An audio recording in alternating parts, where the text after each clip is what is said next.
தமிழக அரசுக்கு சென்னை உயர்நீதிமன்றம் உத்தரவு பிறப்பித்திருக்கிறது. அண்மை செய்தியாக பார்த்து வருகிறோம். குரூப் 2A தேர்வில் கலந்து கொண்ட 3ஆம் பாலின விண்ணப்பதாரர் சான்றிதழ் சரிபார்ப்புக்கு அனுமதிக்க கோரிய வழக்கில் சென்னை உயர்நீதிமன்றம் இந்த உத்தரவை பிறப்பித்திருக்கிறது. அண்மை செய்தியாக பார்த்து வருகிறோம்.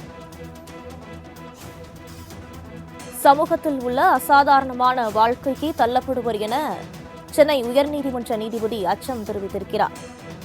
கல்வி மற்றும் வேலைவாய்ப்பில் 3ஆம் பாலினத்தவர்களுக்கு போதுமான வாய்ப்பை வழங்க வேண்டும் என நீதிபதி தெரிவித்திருக்கிறார். 3ஆம் பாலினத்தவர்களை தரமான வாழ்க்கையை வாழ வைக்க வேண்டியது அரசின் கடமை எனவும் நீதிபதி தெரிவித்திருக்கிறார்.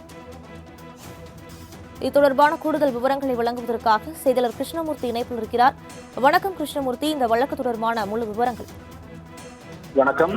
கடந்த 2017-18ஆம் ஆண்டில் தமிழ்நாடு அரசு பணியாளர் தேர்வாணையம் நடத்திய குரூப் 2A தேர்வில் கலந்து கொண்ட 3ஆம் பாலின விண்ணப்பதாரரான அனுஸ்ரீ என்பவர் சான்றிதழ் சரிபார்ப்புக்கு தன்னை அனுமதிக்கும்படி உத்தரவிடக் கோரி சென்னை உயர்நீதிமன்றத்தில் வழக்கு தொடர்ந்திருந்தார்.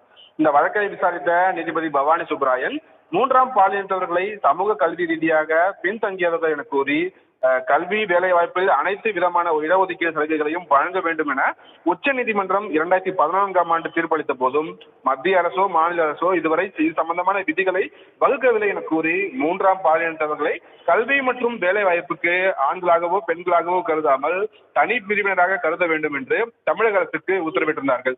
3ஆம் பாலினத்தவர்களுக்கு கல்வி வேலைவாய்ப்பு தொடர்பாக பிரத்யேக விதிகளை வகுக்க வேண்டும் எனவும் எதிர்காலத்தில் 3ஆம் பாலினத்தவர்களை ஆண்கள் பெண்கள் பிரிவில் சேர்க்க கூடாது எனவும் அறிவுறுத்திய நீதிபதி 2022ஆம் ஆண்டு நடந்த குரூப் 2 தேர்வில் மனுதாரரின் சான்றிதழை சரிபார்க்க அனுமதிக்க வேண்டும் என்று உத்தரவிட்டிருந்தார்.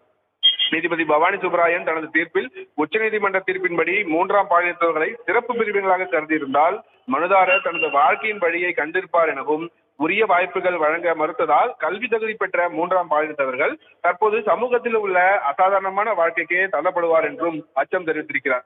அதனால் கல்வி வேலை வாய்ப்பில் அவர்களுக்கு போதுமான வாய்ப்பை வழங்கி தரமான வாழ்க்கையை வாழ வைக்க வேண்டியது அரசின் கடமை எனவும் அதனால் அவர்களை சிறப்பு பிரிவினராக கருத வேண்டும் என்றும் நீதிபதி தனது உத்தரவில் உத்தரவிட்டிருக்கிறார்.